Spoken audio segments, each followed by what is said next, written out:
no surprise to anybody that we got a birthday number coming up here. Well, it's a surprise to me. I didn't even get a present. Me neither, Big C. That's because it's not your birthday, nitwit. Oh, yeah!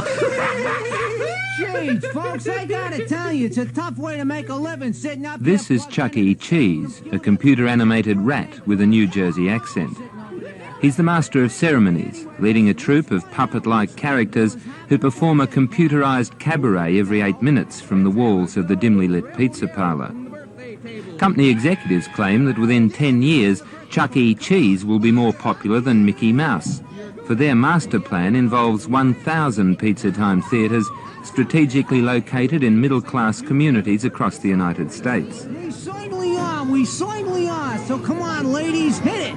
Birthday one, honey bun, won't you be our birthday one? Please say yes. So far there are 6, with 3 more under construction and another 3 on the drawing boards. The idea's already spread to Japan, and it's only a matter of time before Chuck E. Cheese makes his debut in Australia. Wait a minute! That song is making me very dizzy. You want a more traditional approach, Big C? I certainly do, yes. Like what? Like happy birthday to you, happy birthday to you. You get it? Got it. All right, but first let's get the actual birthday person to stand up here. It took $1.5 million to research and develop the Pizza Time theatres, and Chuck E. Cheese executives like Gene Landrum claim the new concept is years ahead of the more traditional fast food outlets. I believe it's primarily, Paul, the synergism of games, food, and entertainment all under the same roof.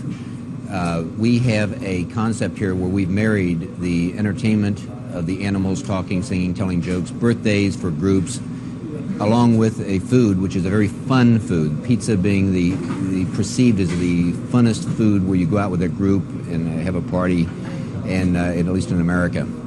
And, of course, we've married the new computerized electronic games, so that the children can play games while the mother and dad are drinking and eating, etc. In other words, it's like an electronic babysitter. You can enjoy the illusion of a family night out without having to be bothered by the family. Yet the children then can run off and play games, can be entertained with the animals singing and talking and telling jokes. Chuck E. Cheese researchers say the idea is very popular with workaholic dads who are suffering from what they call YEG, Young Executive Guilt. And when this guilt does drive Dad into taking the kids out, guess who decides where they'll go?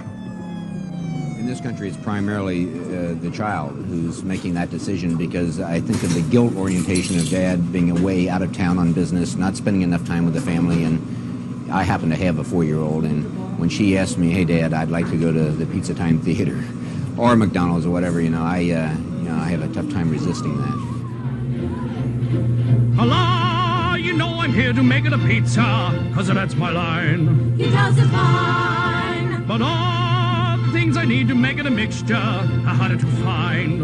I need a line. Mozzarella, macaroni, mushroom, and parmesan.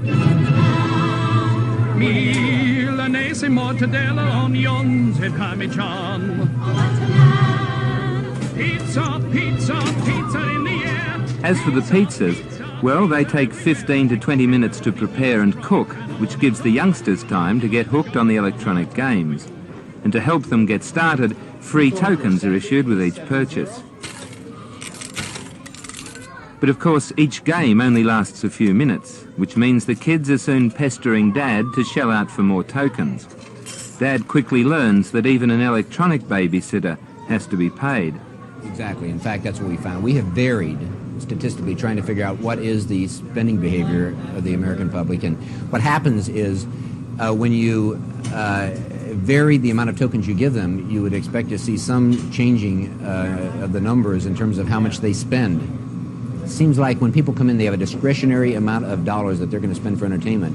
And that doesn't vary much with how much we give them free. Do you get many $5 bills through the machine? Yeah, probably 20% of our revenue is generated through the $5. That's because we are one of the few kind of eating out family concepts in America that's aimed at groups. All right, now. Everyone in the audience is going to sing along here. We're going to do this nice and simple. One thing we did find, when you have a birthday party, the spending, where it's typically an average of $10, it's higher for a birthday party. And people have more discretionary money to spend in a birthday environment or a group environment. Happy birthday to you. Happy birthday to you.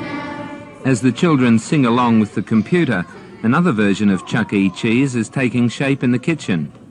The big spending birthday parties get a personal welcome from the super-sized rodent, and judging by Chuck E. Cheese's sales figures, the youngsters lap it up. Excuse me, do you think you spend more coming here than you would at a normal food outlet? Yes. How much more? Half as much? Twice as much? Probably twice as much. Do you think you get value for money out of it? Yeah, the kids love it. So much do they love it that the average family group spends just over $10 here, compared with about $5.75 at more conventional pizza outlets. This one Pizza Time theatre alone takes in more than $500,000 a year. And towards the end of the week, customers queue for up to an hour just to get inside, even though the pizzas are much dearer than in neighbouring restaurants. You expect to pay more when you get free entertainment. If you go to Vegas and see Sinatra, you will pay a premium for your steak that you buy. You're not comparing Frank Sinatra with Chuck E. Cheese, though, are you? Oh, no way. I wouldn't call him an animal. In any case, the people are willing to pay a premium. We have raised our prices 15%. The stars at night are big and bright, deep in the heart of Texas. The prairie sky is wide and high, deep in the heart of Texas. Dolli Dimples, the singing hippopotamus, is powered by a computer system capable of handling 450 instructions per second.